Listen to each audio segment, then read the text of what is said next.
I got that spirit of getting into the little the mysteries. You know what I'm saying? The mysteries is what's going on. Prophecies of the scriptures. You know?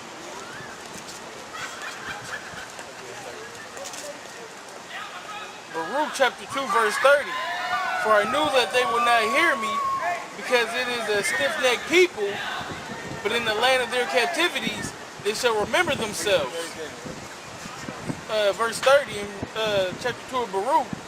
For I knew that they would not hear me, because it is a stiff-necked people. Yeah, our people, the Israelites, are stiff-necked people, man. Whatever they feel like is right, they're gonna run with it.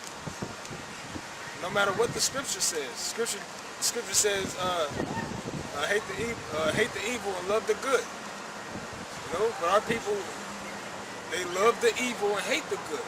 They're gonna run with that, despite what the scripture says. Stiff-necked. Man, like I said. That's another thing that proves it is niggas is just hard-headed. Period. Not even just Negroes.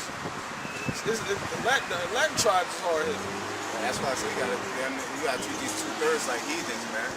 But they act, you know, they say all Israel not of Israel. You know, they acting like they ain't a part of this.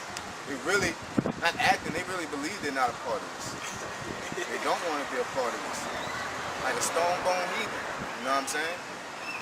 Past the wicked too. Yup.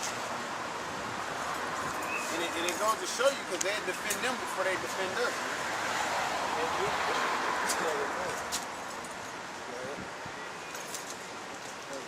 Justifying the wicked.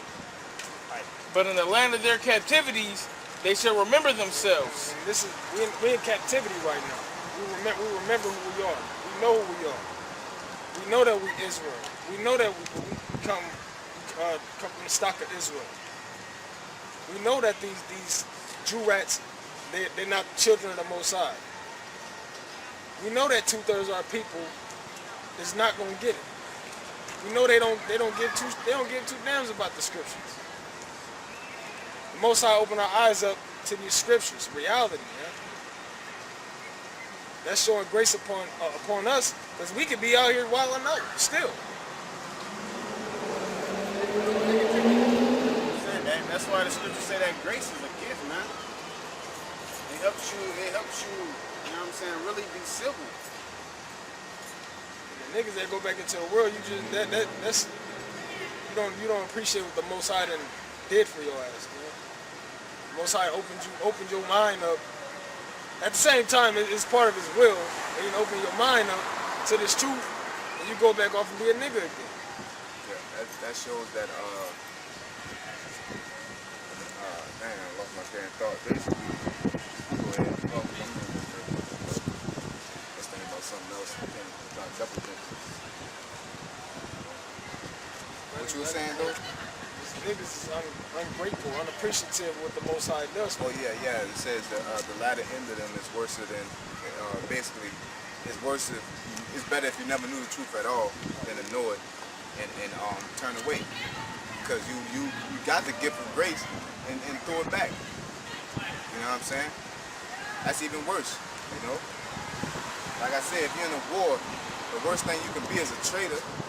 You're an enemy. Niggas don't like enemies, but traitors, man, they do them dirty. You know, torture you, all kind of stuff. Parade you around the city. You know? That's Most High set it up like that.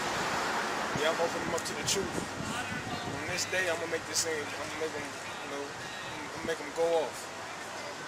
Okay, and then that nigga is gonna further indulge in it. Which means what? You was never part of this fold. Yes. Luke chapter 9 and 62. And that's a scary thought in itself, man. Because the Most High can do that to any of us. He can have us out here going hard for years on end and make a nigga go off and be a homosexual. You know, anything, man. God forbid. Yeah, God, yeah. Most definitely, God forbid. You know?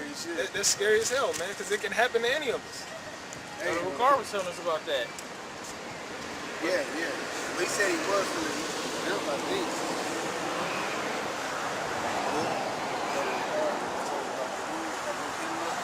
Yeah.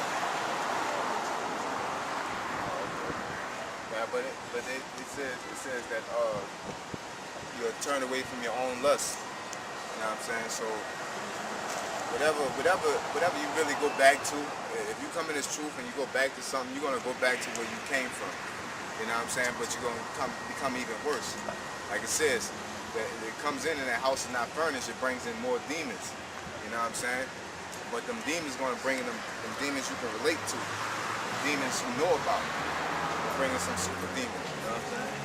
Hey, probably be in religion. You know what I'm saying? You get in this truth, and then you go back, now you're into a fucking what's that new religion that coexists shit with the whole world coming together? Or you just get completely bugged out like Ram niggas. You know what I'm saying? And the Rebel Alliance media niggas. It was into whatever religion, you know what I'm saying? And then you get into the truth, get salty, and then you just get bugged out, and then you just start going hard against the truth. You know what I'm saying? That's all it is. The dog return to his own vomit. Go back to them filthy ways. It's just like 10 times worse though. That's all. You're a weed smoker, you probably go sniffing dope. Do whatever. Fuck it. Yeah, that's a new drug, heroin. You know? Luke 9:62. And Yahushua said unto him, no man having put his hand to the plow. Yeah, no man having coming out here and doing this work, preaching this word to Israel, And looking back. and then having to change your heart. You understand you're not supposed to have to change your heart. You're supposed to be full blown for the Most High. And the reason that a lot of niggas turn back is because they're enticed to attach to the world, to attach to niggas in the world. You really never even wanted to let it go. Yeah, exactly. Damn, man, I love this truth. I don't know, I need a little money. I'm gonna start selling dope again, you know? Don't want to let it go, and then you end up like going to sell dope. That's just an example, you know? But niggas get too attached to the world. That's what happens. No man having put his hand to the plow and looking back is fit for the kingdom of the Most High. Yeah, you're not a soldier for the Most High. At the end of the day, you're just a spy seeking out our liberty.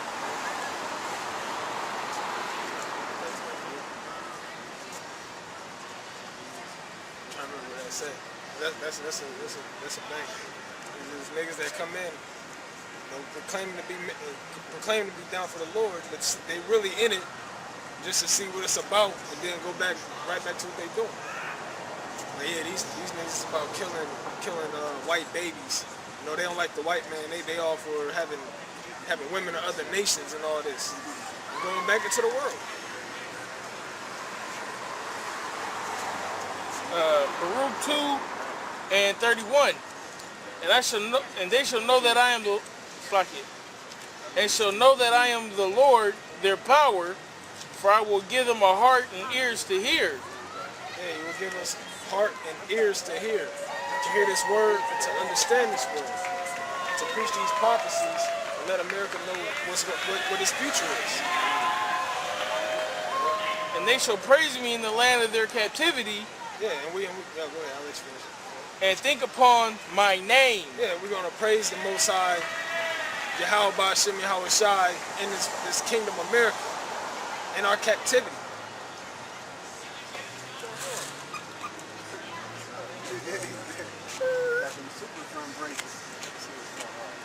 Yeah, we out here pretty much teaching that the Negroes, Latinos, Native Americans are the true Israelites according to the Bible, and that America is going to be involved in the thermonuclear war, which is World War III, which is predicted when. The thing about it is, it's not going to say the USA and all this and that. You know, it's written in the mystery. So basically, the mystery name is Babylon. Okay. You read Revelation, it talks about Babylon. America. I read the Bible 8 times, so I'm pretty good, but Revelation is such a confusing book because there's so many.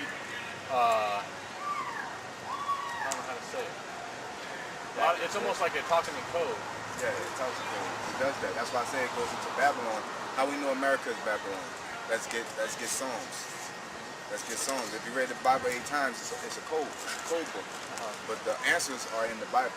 Right. You know, so you have to go, like it says, line upon line, precept upon precept, here a little and there a little. So you read about Babylon being destroyed, it shall never be inhabited again. But then in Revelation, it tells you, Babylon being destroyed. It tells you that it should not be inhabited again.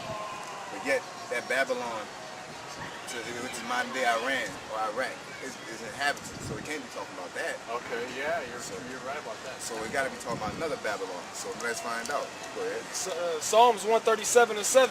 Remember, O Lord, the children of Edom. Edom, all right? Edom is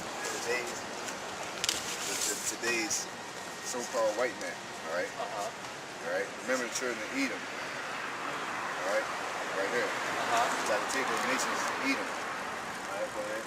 In the day of Jerusalem, who said, race it, even to the foundation thereof. Right. O daughter of Babylon, Daughter of Babylon, go ahead. who art to be destroyed. Who ought to be destroyed. So that's a connection right there. He calls Edom the daughter of Babylon. All right, so the daughter is basically a reincarnation of Babylon, a spiritual name for Babylon. Now, so we can go to Isaiah 47, all right, and it talks about the downfall of the daughter of Babylon. Now, once you go to Revelations, it just goes and starts straight talking about Babylon. It doesn't have to sit here and go, okay, remember I said in this? Right. I'm talking about the daughter, they're talking about Edom. It's just going to stay straight Babylon. You're supposed to do your homework. Yeah. So you know what you're talking about. Yeah, you have to. Oh, man, that's cool, guys. I like that you guys are studying so, looks like you guys are working at this.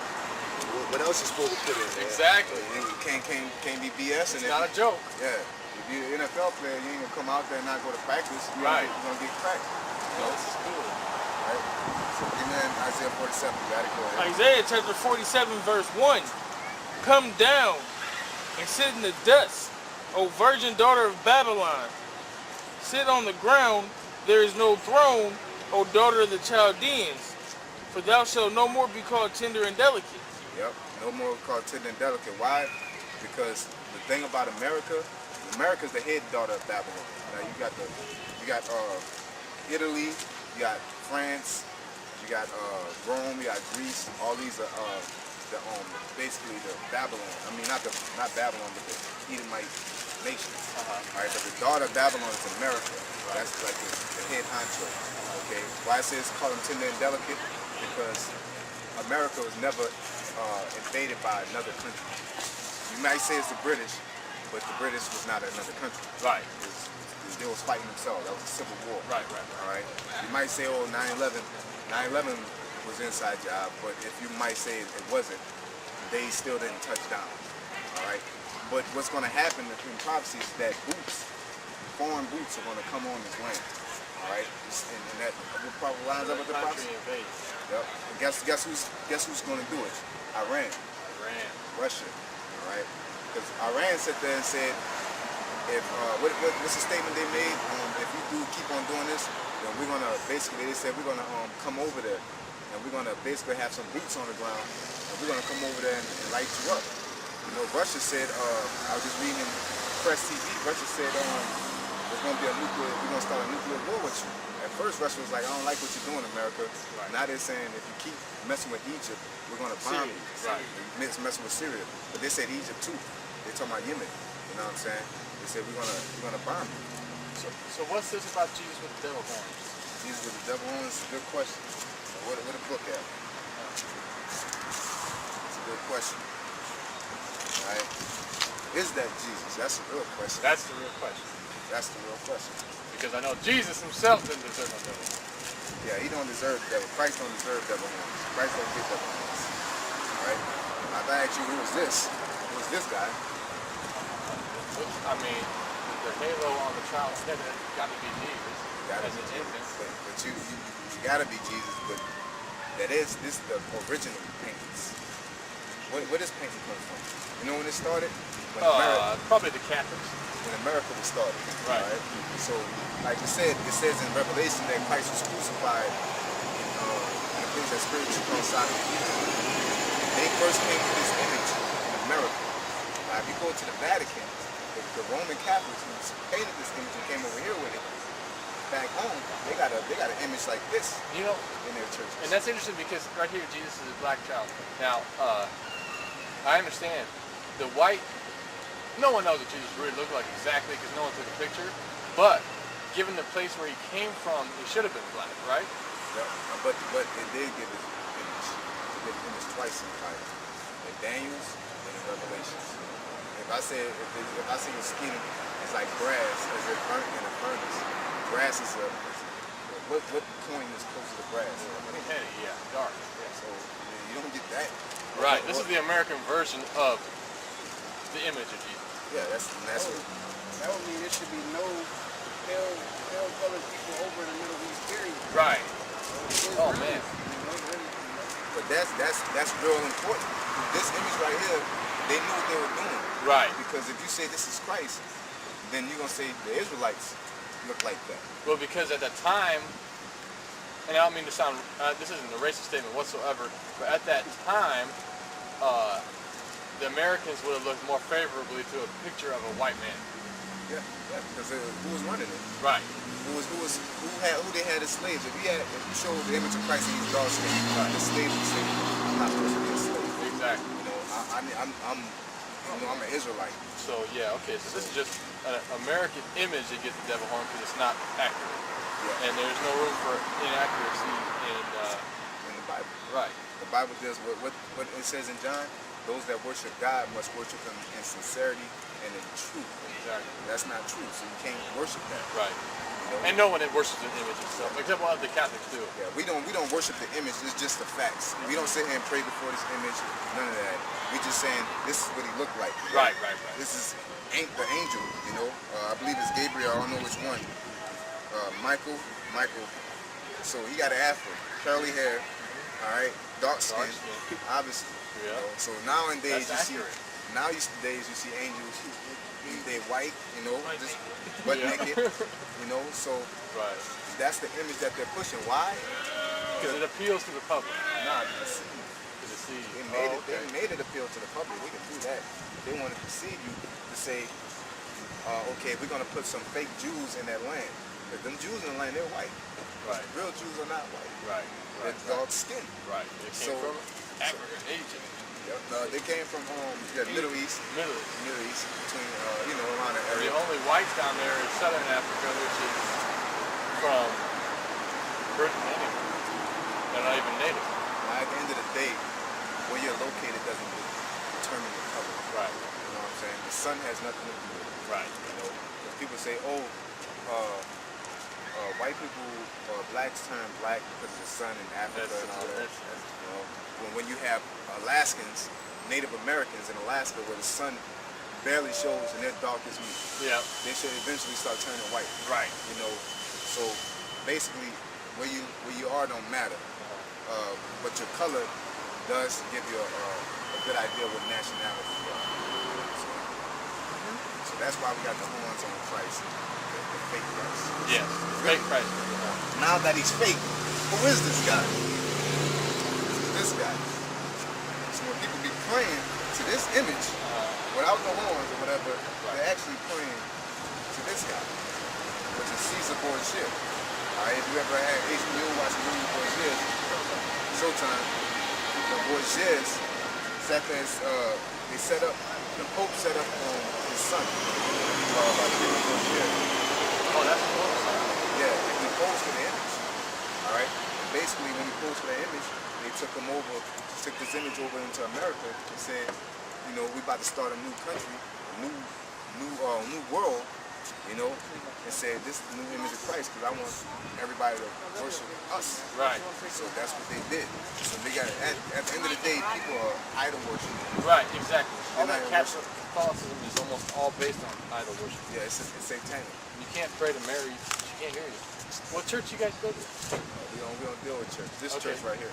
Okay, I understand that. Scripture says when two or Two or three. three, yeah. And you got four, so I think. Yeah. So this is church right here. You know, we deal with straight scriptures. You know, so That's all you need to do. placing, calling out basically. But this is the church right here. We out here Lord willing every weekend. Sometimes we go out Lincoln, sometimes we go on 24th. But And it's just to educate. it's speak the truth. Right. You know, it might not educate. It might mess your day up. Right. You know, it might help your day out. Right. You know, at the end of the Sometimes day- you need to have your day messed up if it's going in a way that doesn't agree with Scripture. That's right. You gotta have your day mess, messed up. you gotta mess people's day up. My day was messed up and I found out about it. But it wasn't really messed up. It kind of shifted it. Right. You know, it just turned my day into a whole different direction. My life just turned into a different direction. So what's the main message here? Don't believe in what people tell you. Is that basically what it is? Read the Bible.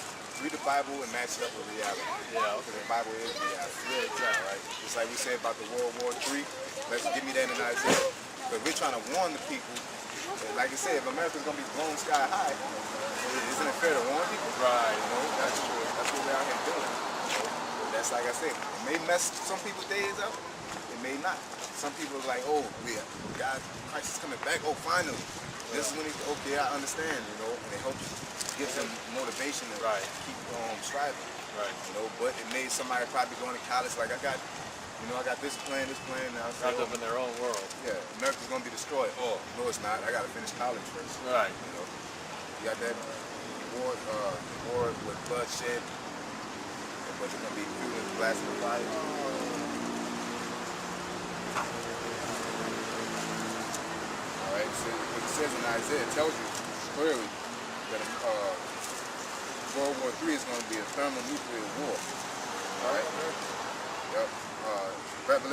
Isaiah 9 and 5. Alright? It tells you in the scriptures, it's cold, but you have to match it up with reality. You have to match it up with what's going on in the world. Alright? Go ahead. Isaiah 9 and 5. For every battle of the warriors with confused noise. Yeah, so every war was with confused noise. You watch 300, you watch Troy, you're like, and they're swinging swords, or you go and you watch Black Hawk Down there yelling, shooting their guns. It's Right. Yelling and It's an confused. element of chaos. Yeah, with confused noises, you know. Go ahead. And garments rolled in blood. Garments rolled in blood. You got your fatigues all soaked up in blood, you shot up, and you know how the movies are. All right, go ahead. But this shall be with burning